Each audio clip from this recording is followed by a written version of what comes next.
Dans une interview accordée à Philippe Vandel, sur Europe 1, vendredi 27 janvier, Masha Merrill a expliqué qu'elle n'avait pas pu avoir d'enfant parce qu'elle était devenue stérile après une interruption de grossesse mal foutue. C'est un drame qu'il faut surmonter, a-t-elle confié. Entre Masha Merrill et Michel Legrand, cela n'a pas été le coup de foudre, loin de là.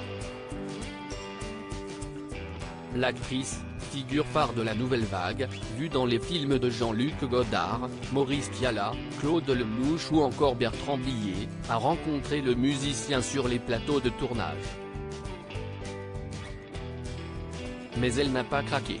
Elle a d'abord été mariée au réalisateur italien Gian Vittorio Baldi, à la fin des années 1960, puis elle a eu une relation avec l'acteur Stéphane Fraisse.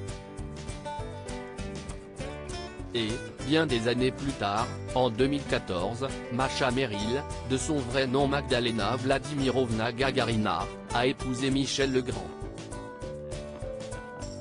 Leur mariage n'a duré que 5 ans, jusqu'à la mort du musicien en 2019, avec qui elle continue de communiquer grâce à une voyante.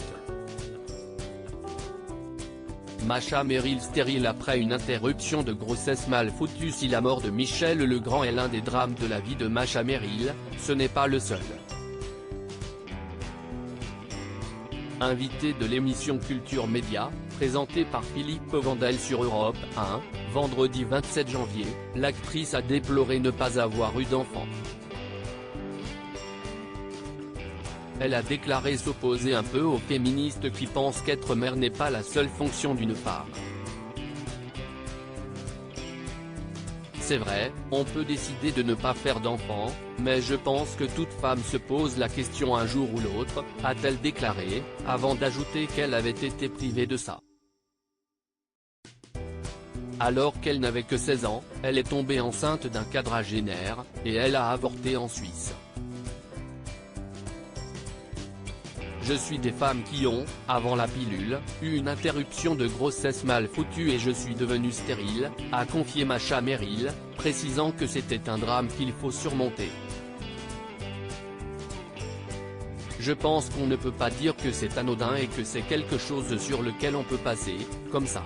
Non, a ajouté la veuve de Michel Legrand, analysant, je ne crois pas que ce soit antiféministe de dire que les femmes ont envie et besoin de faire un enfant. Et quand on ne peut pas, c'est une petite catastrophe.